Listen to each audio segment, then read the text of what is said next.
Hello friend, তো এসেছিলাম বাজারে। তো এতটা বৃষ্টি হচ্ছে, তো আমি তো ছাতা আনিনি, তো ছাতা এনেছে, ছাতা এনেছি, এই রকম ছাতা। তো একটা ছাতায় তো আর দুজনের যাওয়া হয় না, তার জন্য আর কি দেখো চুড়ির দোকানে দাঁড়িয়ে পড়েছি। এই দোকানটাতে চুড়ি বানাচ্ছে আর আমরা এখানে দাঁড়িয়ে পড়েছি। তো দেখো সামনেটা কেমন বৃষ্টি হচ্ছে, তোমাদের দেখাচ্ছি, দেখো কেমন জল পড়ছে দেখো।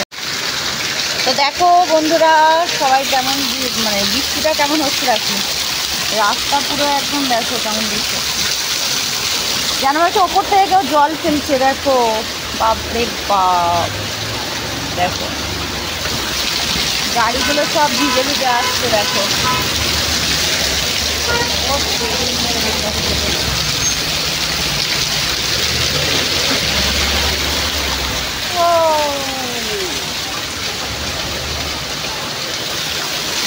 দেখেছো কেমন প্রচুর বৃষ্টি হচ্ছে। এখন বাড়ি যাবো কি করে সেটাই ভাবছি। না রে মিলি, কী করে বাড়ি যাবো? এর আগের দিনে এসেছিলাম, সেদিন খুব প্রচণ্ড আরে বৃষ্টি হচ্ছিল, যাই সেদিনকে ভিজতে ভিজতে চলে গেছিলাম।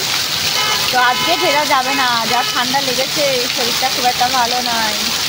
তো মনে করলাম ভিজলেও ইচ্ছা থাকলেও হবে না, তোমাদের দাদাভাই তাহলে দেবে আমাকে মারে। আমাদের দুজনেরই ঠান্ডা লেগেছে, কি জানি না কি এত মিল আছে। আর আমার বান্ধবীরা ওপর থেকে লিপস্টিক লাগিয়েছে, নিউ স্টাইল, এটা হচ্ছে নিউ স্টাইল। দেখো গাইস, দেখো গাইস, দেখো জল ফেলছে তিরপলটা দিয়ে, আমি হয়তো তিরপলটা গায়ে ফেলে দিচ্ছে। তো যাই হোক, আমরা এখন জানি না কখন বাড়ি যাবো, যে হারে বৃষ্টি পড়ছে দেখো। দেখো কি পরিমাণে বৃষ্টি হচ্ছে, এই দেখো বাপরে বাপছি, নর্দমার গন্ধ ঘৃণা লাগবে, চি চি চি চি চি। দেখো পাগুলো দেখো কতদূর তুলেছি, দেখো আমরা সব কাপ করছি। ঠিক দেখা যাক কখন বাড়ি যায়, এখন বলা যাচ্ছে না কতক্ষণে বৃষ্টিটা থামবে রে ভাই। সব বৃষ্টিটা কমে গেছে মনে হচ্ছে, বাচ্চা যাবি তো যাই, ছাতা খুলে যায় এখন। চলো টাটা সকলকে।